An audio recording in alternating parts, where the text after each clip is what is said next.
A quick warning, this episode contains discussions of domestic and intimate partner violence. Please check the show notes for a more detailed description, and take care of yourself.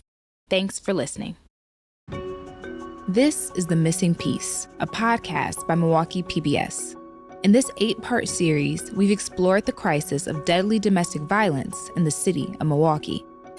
To our newsroom tonight, Milwaukee police say domestic abuse is behind a homicide this morning. 100 domestic violence victims in Wisconsin were killed last year. Domestic violence is a root cause of a significant amount of violence in our city. We've hovered a magnifying glass on the different parts of the system and what leads to increased violence and decreased accountability. How many times were you reaching out for help? I would say probably more than 10 times. How would you assess the effectiveness and the job performance of the Milwaukee Police Department and the DA's office in all this? I call it a luck of the draw. We've heard from those on the front lines of the crisis, advocates, law enforcement, those who have lost loved ones, and those who made it out, survivors. That was the moment where I was just like, okay, this is starting to get a little scary. Within 10 seconds from that conversation, I was on the floor in the corner, balled up in a fetal position. I'm like, my life is in this man's hand. We've looked at the problem, but we've also spotlighted solutions. The people who make up the programs working to make a difference and save lives. Whether it's providing legal assistance, temporary housing, maybe even just someone to tell you things will get better. Numbers show talking to someone, just one person, increases a victim's chance at survival. But sadly, 2024 marks a critical time for a lot of the programs we introduce you to in our series. Wisconsin will see a 70% cut in federal funding to domestic violence and sexual assault services, thanks to a dwindling pot of money from the Victims of Crime Act, commonly referred to as VOCA funding. 135 programs across the state use these VOCA funds, but experts warn that when the cuts take effect, it will only be able to fund 52. Milwaukee Journal-Sentinel reporter Ashley Luthern warns what that might look like as a situation goes from bad to worse. That is a huge decline. And this is setting aside the fact that advocates have long said we don't fund these services the way we need to, at the level we need to. I mean, I hear regularly from victims and survivors who are trying to access housing or shelter, and they're just encountering wait lists. So to quote Jenna Gormel from End Abuse Wisconsin, who's the policy director, she knows this inside and out. Her point was, these are closures. It's not programs, it's just whole organizations being, quote, absolutely obliterated. We asked some of these organizations what these cuts would mean for their program. We don't know what family law services we're going to be able to offer come October 1st of next year. We're going to lose staff. We have 5 VOCA-funded advocates, so that is a big chunk of our advocacy. All of our DVSA advocates, they will be all wiped out. I'm nervous overall, like big picture, I'm nervous for everybody, not just high-risk team necessarily, but just everybody who receives VOCA funding across the state, right? So many people that I've talked to, I'm very concerned about it. I think we're going to see some negative impacts from it for sure. What I worry more about is the ones that haven't hit this threshold for the high-risk team that potentially are going to escalate much, much faster because of those cuts in funding, right? So these cases, I think, will continue to get the attention they need. So I'm not as worried it's the other ones. There is some temporary relief on the way. In late March of 2024, Governor Tony Evers approved $10 million in state funding that will be a lifeline for agencies serving domestic violence and sexual assault victims. So to put it plainly, there's still so much more up in the air than what we could fit in this 8-part series. But in this final episode, we want to speak to those who are still out there, those who have or are working to overcome silence, isolation, and at times, defeat. In the words of organizer and activist Mary Harris, Mother Jones, pray for the dead and fight like hell for the living. Dear someone, What it takes to become free is worth every bit of what you discover while working to remain free. Leaving was the hardest decision I ever made at one point in my life.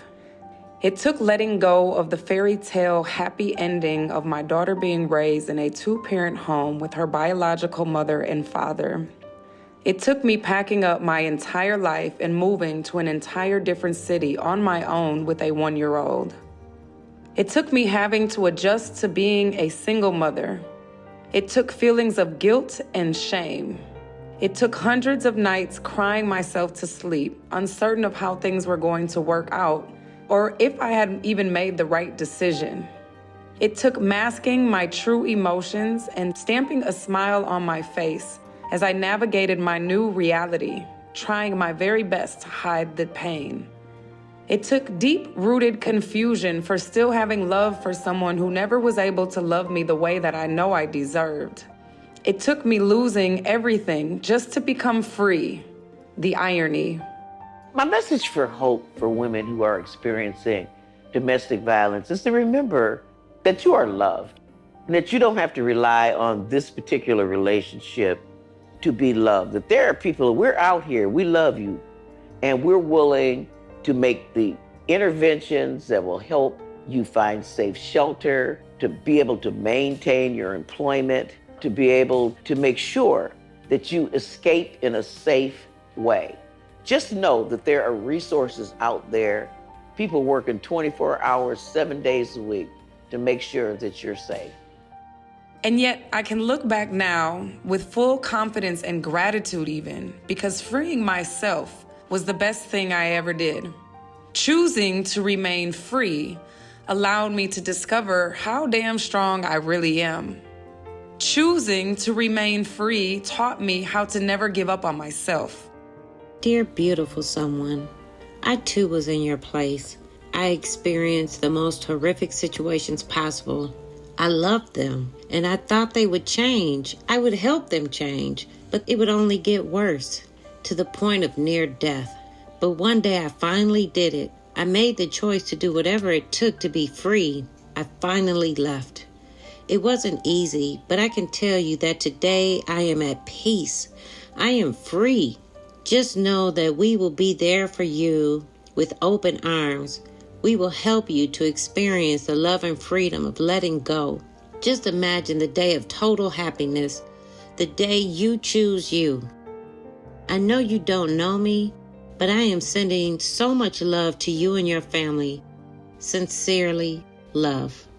Dear someone, you are worthy. In this moment, you may feel worthless, but lift your head up, wipe those tears, and know that God has you. You are loved, you are appreciated, you are seen, and you are not alone. Choosing to remain free helped me to rediscover my self-worth and my self-love. Choosing to remain free made me brave, courageous, and resilient. Choosing to remain free, I discovered the power of forgiveness of him and of myself. I am no different, nor am I more capable than you. The purpose of freedom is to create it for others. Nelson Mandela. Sincerely, Hill. We're your hosts, Alexandria Mack and Scotty Lee Myers. We leave you with an excerpt by Lucille Clifton. Here on this bridge between starshine and clay, my one hand holding tight my other hand, come celebrate with me that every day something has tried to kill me and has failed. If you or someone you know is going through a crisis or need help, call the National Domestic Violence Hotline at 800-799-7233. Resources specific to Milwaukee can be found in our show notes. The Missing Piece is hosted and produced by Alexandria Mack and Scotty Lee Myers. Other members of our team include sound engineer Grant Martin, engineering manager Arlene Giuliani-Kazorik, and digital content manager Carol Burns. Thanks for listening. If you're a fan of this reporting, please subscribe to the podcast and leave a rating.